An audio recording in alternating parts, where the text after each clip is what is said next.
Bonjour à tout le monde. Donc, comme promis, je fais cette vidéo suite à un message que j'ai canalisé au mois de novembre 2024 qui concerne l'année 2025. Alors, je dis toujours ça au début, il faut tout mettre entre parenthèses. Les délais peuvent être prolongés, les choses peuvent être modifiées parce qu'on ne sait jamais ce qui peut se passer. Il peut y avoir des choses qui étaient prévues initialement, qui devaient se dérouler et qui finalement se dérouleront peut-être soit en décalé, soit différemment. Donc voilà, tout ça est à prendre avec recul euh, et puis, j'ai envie de dire, stabilité émotionnelle, hein. C'est pas toujours évident, c'est pas non plus évident pour moi. J'ai beaucoup attendu, j'ai hésité à le diffuser d'une façon un peu plus importante. Et en même temps, je me dis que voilà, il vaut mieux qu'on ait l'information et ensuite, bah, vous en faites évidemment ce que vous voulez. Mais comme c'est quand même assez pressant et que le message surtout a été canalisé de façon extrêmement fluide pendant, je dirais, à peu près une demi-heure, trois quarts d'heure, je ne sais pas, avec des différents éléments qui revenaient au fur et à mesure. C'est assez rare que j'ai ce type de message comme si il fallait vraiment un temps de pause et d'arrêt pour bien l'écouter. Alors je n'ai pas tout noté au moment où c'est venu, je l'ai transmis, mais comme c'est des messages assez précis, ça reste en fait en mémoire. Donc je vais commencer par le démarrage. C'était vraiment un message sur l'année 2025 en disant que ce serait une année compliquée, une année qui allait nous demander une capacité d'adaptation, une capacité de rester bien aligné et bien apaisé, en tout cas le maximum possible, même s'il y a un chaos et une agitation extérieure. Donc ça, c'est très clair. En résumé, l'idée, c'est que à partir du printemps 2025, et surtout cet été, il y aurait un pic d'une crise politique et sociale. Voilà, avec en effet, au niveau politique, des choses qui deviennent un peu compliquées au niveau du monde, hein, au niveau de la France aussi, mais au niveau du monde en général. En effet, on voit que, voilà, on peut regarder un petit peu dans toutes les directions. On va dire que ça bouge et que c'est très instable. Voilà, donc c'était la première chose. Donc crise sociale et politique à partir du printemps, même si elle est déjà là en réalité, mais elle va augmenter en fait au fur et à mesure. Voilà. En termes de timing, ça peut être un peu après aussi. Ça peut glisser un tout petit peu sur quelques mois, je ne sais pas. Mais en tout cas, ça devrait aller jusqu'à fin juin. Cet été, ça devrait être un petit peu plus complexe et ensuite un peu s'aggraver. Voilà. En gros, les messages, c'est ce qu'ils disaient. L'idée, c'est que je ne mette pas mon grain de sel dans ce que j'ai reçu, j'essaie de vous transmettre exactement l'information qui m'a été transmise. Moi, j'ai vu vraiment une espèce de chaos, une agitation, beaucoup de peur par rapport à une espèce d'effondrement d'un système qui d'ailleurs tient sur des bouts de ficelle actuellement. Donc voilà, à voir comment ça peut se produire. Ensuite, l'idée, c'est de pouvoir faire, c'est ça qui est important, des réserves d'alimentation, des réserves de tout ce que vous devez acheter, j'ai envie de dire, faites-le maintenant. Ensuite, de pouvoir stocker, papier WC, etc., hein, voilà, et faire tous les achats nécessaires si vous imaginez pendant un moment, vous ne pouvez plus faire d'achat. Voilà. Moi, j'ai vu quand même une guerre. Je ne sais pas si c'était alors une guerre voilà, qui pourrait impacter la France, mais je vois surtout soit des armes chimiques ou nucléaires. J'ai l'impression avec le temps que c'est peut-être plus nucléaire. Et donc l'achat de masques de protection, de combinaisons, de pouvoir, il y a plein de choses sur internet au cas où ça arrive, de pouvoir vraiment se préparer à une possible attaque. Si jamais il y avait un épicentre, par exemple, sur des grandes villes de France, si on n'est pas vraiment, alors si on est dans l'épicentre, c'est terminé, hein, mais si on n'est pas dans l'épicentre, il y a vraiment des petites choses assez simples, sans avoir des coûts extraordinaires, qui permettent de se préserver et de réagir au mieux. Voilà, même avec des petites machines qui calculent la radiation, mais surtout des masques, de l'eau, la capacité voilà, de fermer tout ce qui est arrivée d'air, tout en gardant un peu, parce que sinon, si on est enfermé pendant 3 jours, ça va être compliqué. Voilà, mais de faire au mieux. Voilà. Faites avec ce que vous ressentez vous et ce qui vous semble juste. Troisième chose vraiment très importante, c'est de pouvoir voir avec qui vous avez envie d'être si ça se compliquait.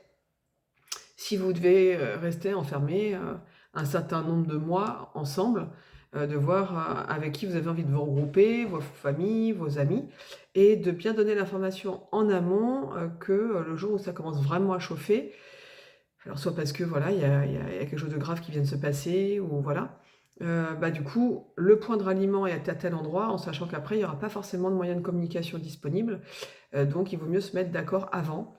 Voilà, si tu vois que ça chauffe, on se retrouve à tel endroit, voilà, et c'est chez quelqu'un. Moi, je vois plutôt pas la nécessité de partir, bah, sauf des fois dans les grandes villes, ça peut être un peu plus chaud qu'ailleurs, ça c'est sûr. Plus d'agitation, plus de violence, plus de stress, etc. Donc de pouvoir avoir des lieux de ralliement, j'ai envie de dire, plutôt à l'extérieur des villes, plutôt en campagne, mais de se mettre d'accord en amont. Donc ça, c'était hyper important. Moi, j'ai vu 3 jours, 3 mois, 3 ans, donc ça peut être 3 jours extrêmement costauds, 3 mois compliqués, 3 semaines vraiment agités, 3 mois compliqués, mais ça peut mettre 3 ans aussi à ce que le système puisse reprendre un nouveau souffle. Voilà. Il y aura quand même pas mal de violence dans ce que je vois. Et donc c'est pour ça qu'il faut vraiment être solidaire. Il y aura aussi beaucoup d'entraide, beaucoup d'humanité qui va se mettre en place. Mais il y aura aussi l'inverse, hein, la peur, l'agressivité, etc., etc. Voilà, moi on m'avait conseillé de regarder un film des Obama. Je crois que c'est Le Monde d'après, alors je l'ai noté. C'est Le Monde après nous, ils ont fait un film où en effet tout d'un coup il y a un arrêt des moyens de communication qui nous parasitent beaucoup, hein. Dès qu'on n'a pas internet, pas de téléphone, on est un peu perdu. Donc du coup voilà, faut savoir le devancer et donc acheter par exemple des radios à piles, des choses comme ça. Voilà, de l'alimentation en stock, boîtes de conserve, du riz, des bouteilles de gaz, bref, voilà. S'organiser en se disant que voilà, si on doit faire une espèce de siège pendant un certain temps, plusieurs mois, bah, faut être capable d'y faire face. Voilà.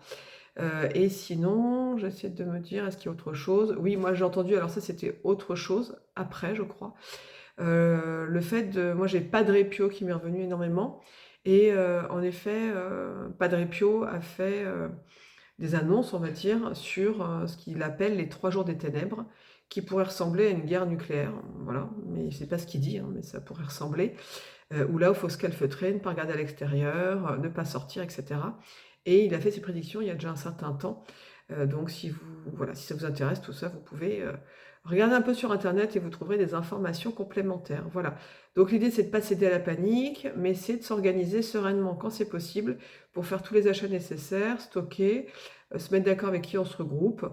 Il y avait aussi l'information il pourrait y avoir des coupures d'électricité, de chauffage, etc. Donc peut-être avoir du stockage de bois pour ceux qui ont des poêles, de pouvoir avoir des couvertures chaudes, voilà, au cas où en effet on n'ait plus de source de chaleur. Voilà, bah écoutez, si ça vous parle pas, bah c'est très bien, si ça vous parle, eh ben, c'est très bien aussi. Chacun fait ce qu'il veut, moi j'ai pas d'avis sur la question. La seule chose c'est que je transmets ce que j'ai eu, et comme le message était vraiment assez coup de poing, et que depuis le temps, bah, ça me pousse aussi moi à m'organiser. En sachant qu'on ne pourra pas recevoir tout le monde du tout, hein, donc il faut que chacun aussi s'organise de son côté, surtout pour l'achat des masques. Ça va être important. Et puis de savoir où nous nous retrouvons et comment ça se déroule. Voilà. Si j'ai d'autres informations au fur et à mesure, bah, je les transmettrai peut-être aussi par vidéo. Si tout ça ne se passe pas, c'est super. Mais si ça se passe, bah, au moins vous êtes en capacité de vous organiser en amont. Moi, de mon point de vue, je préfère m'organiser. Au cas où ça se passe, bah, au moins, voilà, j'ai essayé de faire les choses en amont. Et si ça se passe pas, bah, c'est tant mieux. Et je mangerai mes réserves au fur et à mesure. Voilà, c'est plutôt ma vision des choses. Elle est assez pragmatique. Et puis, c'est vrai que quand on lit pas mal de livres sur tous ces sujets-là, C'est vrai qu'en tout cas, moi, ça fait déjà 4 ans, qu'on me donne les informations, hein, surtout sur tout ce qui est collapsologie et compagnie, Survivalist et cetera. Mais après, sans faire de clichés, de se dire que quand on voit l'état du monde, l'état de la planète, l'état de la politique, l'état voilà, on voit bien qu'on est quand même à la fin d'un système potentiel, que les denrées sont en train de se réduire, que la crise est un petit peu généralisée et que du coup, il serait assez logique à un moment donné qu'il y ait en effet un pic, de craquage, d'un système. Non pas que tout le monde s'effondre, mais, quand on parle d'effondrement, ça peut être un effondrement d'un système, voilà. Mais après pour, avoir un nouveau système qui sera peut-être beaucoup plus vaillant, beaucoup plus respectueux de la nature et de l'homme, voilà et vu l'état du monde, je me dis que ça pourrait être aussi, tout à fait, entre guillemets, «positif» dans le sens où, voilà, l'humain, reprenne, un peu sa dignité, cette course à l'argent effrénée, qui nous fausse les choses, un peu plus de spiritualité, d'entraide, et de mettre l'humain au cœur de tout. Et peut-être que du coup, si quelque chose comme ça arrivait, c'est ce qui pourrait se dérouler. Donc, faut pas voir les choses d'un côté, «négatif» entre guillemets, mais même si c'est pas facile à entendre, mais ça peut être aussi, nécessaire pour quelque chose de beaucoup plus beau et beaucoup plus fluide et voilà et positif pour la planète pour la suite quoi, ou pas. Personne ne sait vraiment. Donc voilà, bah, je vous souhaite, le meilleur, une bonne, organisation si c'est ce que vous sentez, de vous renseigner quand même, voilà, de lire un peu et de voir ce qui se passe au niveau politique et comment ça peut s'effondrer. Moi, pour finir, l'un des points qui pourrait être un déclencheur, ça serait l'assassinat d'un homme politique, assez connu, qui pourrait, vraiment, faire la bascule entre aujourd'hui et la suite, quoi. Voilà, tout ça est entre mettre entre guillemets, et vous prenez ce qui fait sens pour vous. Voilà, bonne journée, à bientôt.